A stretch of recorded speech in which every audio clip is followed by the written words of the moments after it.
Hello student, welcome to our online classes. Student, पिछले दो videos में जो क्लास 9 का जो टॉपिक चल रहा है फ्रेंच रेवोल्यूशन, हालांकि ये चैप्टर बड़ा है और इसमें जो टॉपिक चल रहा है फ्रेंच रेवोल्यूशन, उसमें पहले हमने जो दो वीडियो में डिस्कस किया था उसके बारे में थोड़ा सा बता देते हैं कि उसमें हमने पढ़ा था फ्रेंच सोसाइटी के बारे में। और उसके पहले ये जो जिस दिन ये रिवोल्यूशन हुआ था 14 जुलाई को, जिस दिन बास्टिल के जो फोर्ट पर जो अटैक किया गया था, उसको तोड़ा गया था, वो उसके बारे में बताए थे। और दूसरे में बताए थे फ्रेंच सोसाइटी, उसमें जिसमें कि first state, second state, third state के बारे में बताए थे। इस तरह से वो सारा वीडियो आपने देखा होगा, आपको याद होगा। तो एक चीज़ हमेशा ध्यान रखना है कि जो भी पहले पढ़ाई हुआ और जो आने वाला जो पढ़ाई है वो हमेशा रिलेट करके देखना है, हमेशा उसको मिला के रखना है ताकि वो कंटिन्यू रहे। अब तो रूटीन बन गया है और जो भी है कि वीडियो जो है वो रेगुलरली नहीं जा सकता है, एक दिन के बाद एक दिन जाएगा।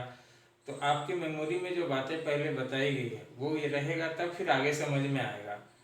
तो दिक्कत हो तो वीडियो सेव है तो वो देखिएगा, यूट्यूब पर हमारा वीडियो भी है, उसको भी देख सकते हैं। और उसी कड़ी में फिर इसको कंटिन्यू करते हैं। और आज का जो टॉपिक है, जो पिछले वीडियो में हम बताए थे कि the outbreak of the revolution, ये टॉपिक आज डिस्कस होगा। द आउटब्रेक, आपके पास बुक है तो बुक में भी आप देखोगे तो अगला टॉपिक यही है, the outbreak of the revolution.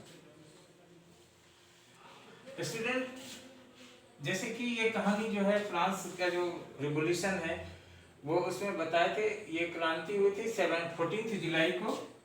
14 जुलाई से शुरू हुआ था स्टोरी, पेरिस में जब भीड़ जमा हुआ था 1789 को। और उसके बाद हम उसके पीछे के स्टोरी को जान रहे थे, तो आप देखो हम 5 मई आ गए, मई जून बीतेगा फिर जुलाई, फिर ये चीज वहीं आके मिल जाएगा। 5 मई है, ये घटना इस दिन हुआ, 5 मई को क्या हुआ था, उसके बाद फिर क्या हुआ, और फिर हम उसी जगह पहुंच जाएंगे। यानी कि यहाँ से शुरू किए थे, पूरा बैक आए, फिर हम आके स्टोरी को यहीं मिला देंगे। तो हम एक कहानी के तरह से बता देते हैं कि आखिर क्या हुआ था उस दिन। आपको पता है कि खजाना खाली हो गया था, ट्रेजरी जो था फ्रांस का वो इम्पटी हो गया था। और 5 मई को 1789 को राजा ने लुई 16 ने मीटिंग बुलाया। किसका मीटिंग बुलाया? स्टेट जनरल का। स्टेट जनरल एक पॉलिटिकल बॉडी थी। क्या थी? एक पॉलिटिकल बॉडी थी, पॉलिटिकल बॉडी थी जो जिसका की बैठक बुलाना होता था। जब भी राजा को कोई टैक्स इंपोज करना होता था ना, तो स्टेट जनरल की बैठक को बुलाना पड़ता था। अपने मन से राजा टैक्स इंपोज नहीं कर सकते थे, एक सिद्धांत था, एक नियम था कि जो पॉलिटिकल बॉडी है स्टेट जनरल, उसकी बैठक को बुलाएंगे और वहां वो पास करवाएंगे। तो स्टेट जनरल की मीटिंग बुलाई गई और प्लान क्या था? टैक्स को इंपोज करना। क्यों टैक्स को इंपोज करना? ये कारण हम पहले पढ़ चुके हैं, क्योंकि ट्रेजरी इम्पटी था, बहुत सारा लोन इसने विदेशों से ले लिया था। अमेरिका के जो 13 कॉलोनी थी उसको फ्रीडम दिलाने के लिए बहुत सारा लोन इसने लिया था, 2 बिलियन लिब्रे का। और जो वर्साई का जो महल है उस पर बहुत सारा खर्च होता था। और उसके बाद जो कोर्ट होते हैं, जो मिलिट्री थी उसके सैलरी के लिए, ये बहुत सारा जो खर्च था उसको मेंटेन करने के लिए राजा को क्या करना था? टैक्स बढ़ाना था। लेकिन वो टैक्स नहीं बढ़ा सकते थे, cannot impose without the meeting of the state general. State general की बैठक भी बुलाए बिना, उसमें पास करवाए बिना वो टैक्स इम्पोज नहीं कर सकते थे। और जो ये स्टेट जनरल का जो लास्ट मीटिंग था, जो लुई 16 के पूर्वजों ने 1614 में 1614 में लास्ट बार बुलाया था, इसके बाद वो कभी बुलाया नहीं था। अब है स्टूडेंट, उसने स्टेट जनरल की बैठक बुलाई। उसमें जो व्यवस्था था कि प्रत्येक स्टेट से फर्स्ट स्टेट से 300 मेंबर थे, सेकंड स्टेट से 300 मेंबर थे, और जो थर्ड स्टेट थे उससे 600 मेंबर थे उसका स्टेट जनरल में, यानी कि कुल 1200 लोग थे। तो उसमें जो वोट देने का जो व्यवस्था था वो इस तरह से था कि प्रत्येक स्टेट एक वोट देगा। क्योंकि आप तो जानते हैं कि जो फर्स्ट दो स्टेट थे, फर्स्ट स्टेट सेकंड स्टेट, वो सभी राजा के समर्थक ही थे, उसके करीबी थे। तो 2 वोट अगर वो दे देते, एक वोट इनका था 600 रिप्रेजेंटेटिव का, थर्ड स्टेट का, तो हमेशा वो राजा का ही बात तय होता, राजा का ही उसमें जीत होता। तो ये मात्र एक दिखावा था स्टेट जनरल का बैठक बुलाना। स्टेट जनरल में जब लोगों को बुलाया गया, सारे वर्साई को पूरे तरह से महल को सजाया गया, जो डेलीगेट्स आने वाले थे मेंबर्स स्टेट जनरल के, उनको बैठने की व्यवस्था की गई थी। जो फर्स्ट स्टेट के लोग थे उसको एक रो में बैठाया गया था 300 लोगों को, फिर उसको फेस करते हुए दूसरे को नॉबिलिटी को बैठाया गया था, और उसके पीछे जो 600 मेंबर थे थर्ड स्टेट के खड़ा कर दिया गया था। 300 इधर खड़ा कर दिया था और 300 उस साइड खड़ा कर दिया गया था। जहां बैठे थे वो लोग फर्स्ट स्टेट के लोग, उसके पीछे।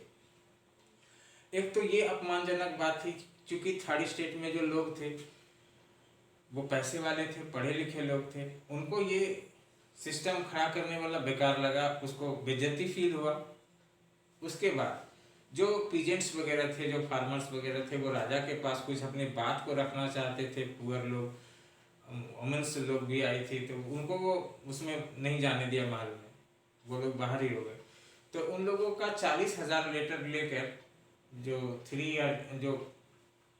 थर्ड स्टेट के लोग थे वो राजा के पास सामने गए थे, उस मीटिंग में गए थे और पीछे खड़े थे।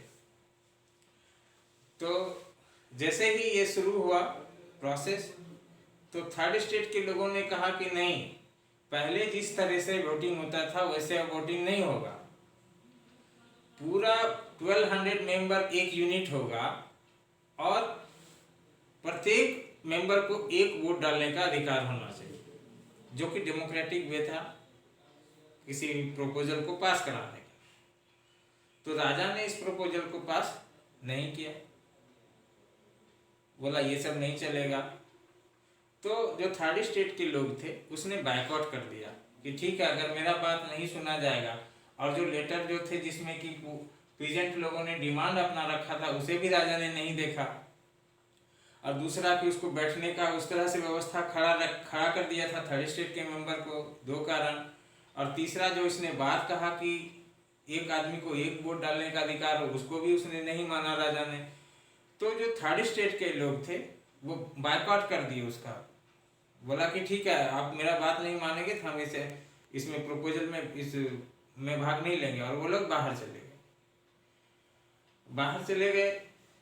उस प्रपोजल पास हुआ नहीं, और वो लोग जो बाहर चले गए उन्होंने क्या कहा, उसने वो वर्साई में ही एक मैदान था, उसमें एक टेनिस कोर्ट था, वहां वो चले गए। टेनिस खेलने नहीं गए, वहां गए वो कि हम यहाँ पे रहेंगे, हम नेशनल असेंबली हैं, हम इसका कॉन्स्टिट्यूशन फ्रांस का फिर से बनाएंगे और राजा के पावर को लिमिट करेंगे, राजा को हम जैसा कहेंगे वैसा करना होगा, राजा को हमारे हिसाब से चलना होगा। ये एक शपथ लेकर वो टेनिस कोर्ट में चले गए और अपने आप को उसने नेशनल असेंबली घोषित कर दिया और बोला कि हम न्यू कॉन्स्टिट्यूशन फ्रांस का बनाएंगे। और उसने शपथ लिया कि जब तक हम कॉन्स्टिट्यूशन बना नहीं लेंगे तब तक हम घर नहीं जाएंगे। इसको टेनिस कोर्ट का ओथ कहा जाता है। ये क्वेश्चन आता भी है कि टेनिस कोर्ट क्या है, उसमें कौन सा ओथ लिया था थर्ड स्टेट के लोगों ने। तो यहाँ पे जो लोग थे वो थर्ड स्टेट के थे, पढ़े लिखे लोग थे, पैसे वाले लोग थे, और इन्होंने शपथ लिया कि वो फ्रांस का कॉन्स्टिट्यूशन को ड्राफ्ट करेगा फिर से। इसमें 2 लोगों ने बहुत साथ दिया थर्ड स्टेट के लोगों को, इन लोगों का 2 लोगों ने बहुत साथ दिया। उसका नाम था मिराबिये और अबिसिये। मिराबिये नोबल फैमिली का था, यानी कि सेकंड स्टेट का मेंबर था मिराबिये, लेकिन वो थर्ड स्टेट को साथ दिया उसने, बोला कि आप लोग सही कह रहे हैं, और जो नोबेल लोग को जो प्रिविलेज था ना, वो बोला कि इसको छोड़ देना चाहिए नोबेल को अपना प्रिविलेज।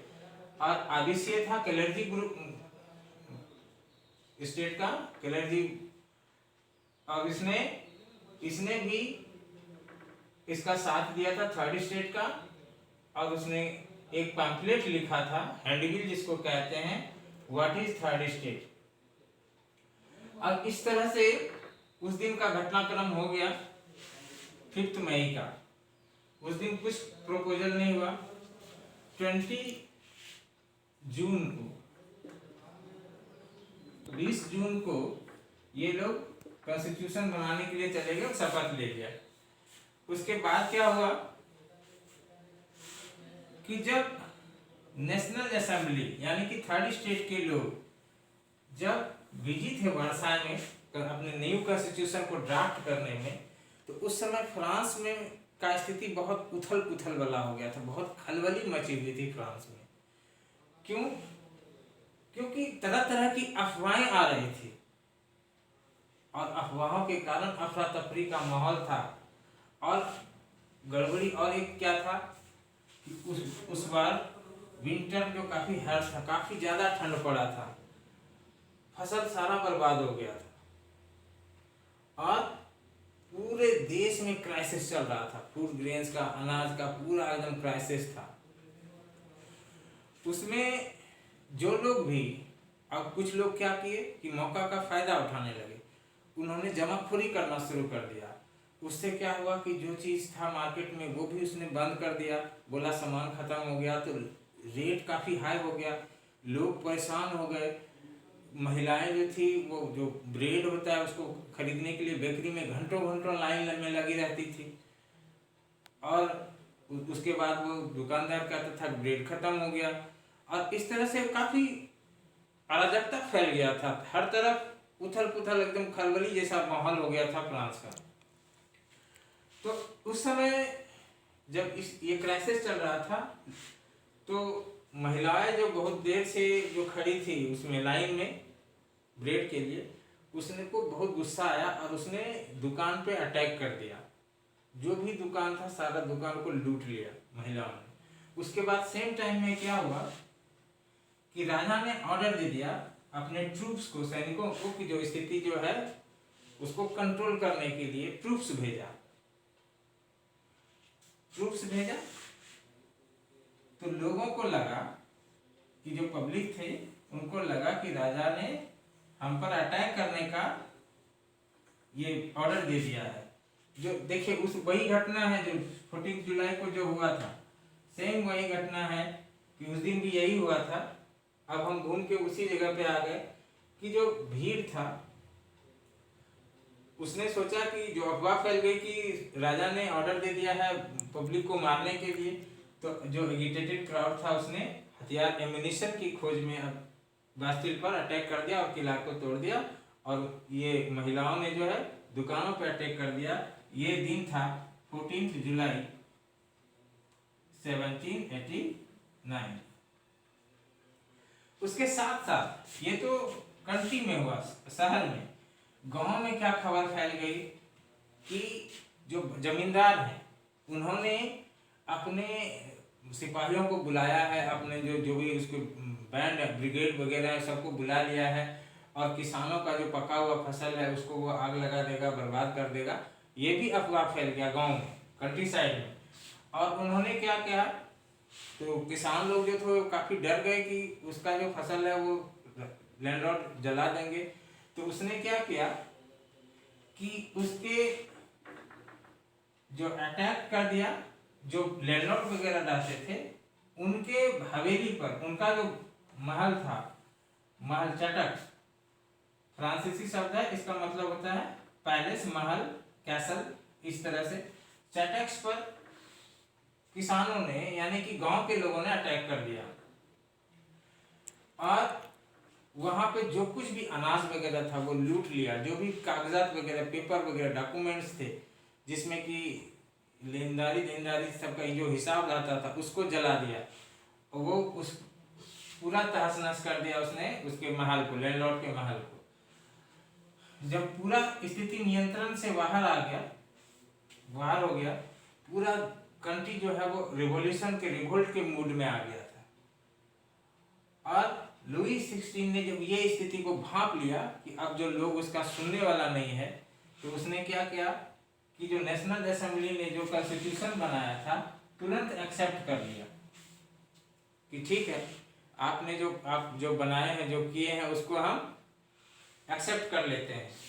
और जो क्लर्जी लोग थे, नोबल लोग थे, उसका पावर को खत्म कर दिया गया। जो टैक्स था टीथीस, उसे भी खत्म कर दिया गया। और इस तरह से फ्रांस में एक नया सिस्टम बना कॉन्स्टिट्यूशनल। वो इस तरह से राजा मोनार्क के हिसाब से, कॉन्स्टिट्यूशन के हिसाब से, असेंबली के हिसाब से शासन करने लगा।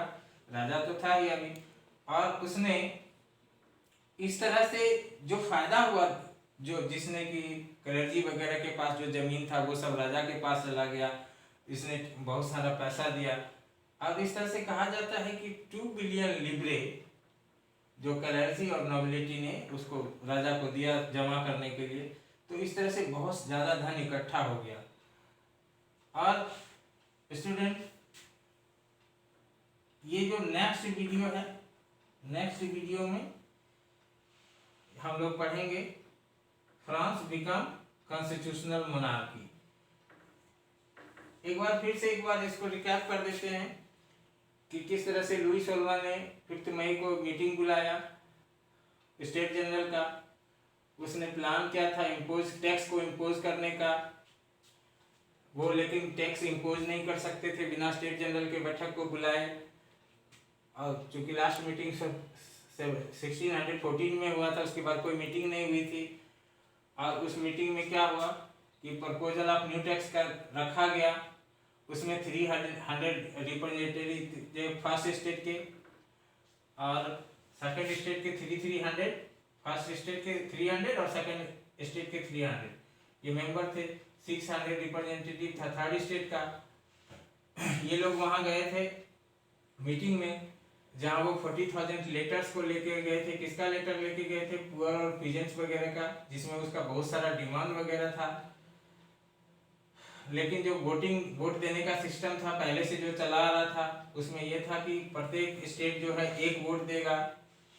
लेकिन अब जो है थर्ड स्टेट के लोग पढ़े लिखे थे, वो रूसो के विचारधारा से प्रभावित थे। जो फिलोसफर का रोल में हमने पढ़ा था कि रूसो वगैरह ने ये लिखा था, सोशल कॉन्ट्रैक्ट बुक, इसमें लिखा था कि प्रत्येक आदमी को एक वोट देने का अधिकार होना चाहिए। ये लोग पढ़े लिखे लोग थे, अब इसको समझाना मुश्किल था, इसलिए इसने विरोध किया कि नहीं, हर आदमी को एक वोट देने का अधिकार होना चाहिए। किंग ने इसको रिजेक्ट कर दिया। और जो रिजेक्ट करने के बाद जो थर्ड स्टेट के लोग थे वो फॉर्मेशन ऑफ नेशनल असेंबली की तैयारी करने लगे, और वो टेनिस कोर्ट में चले गए।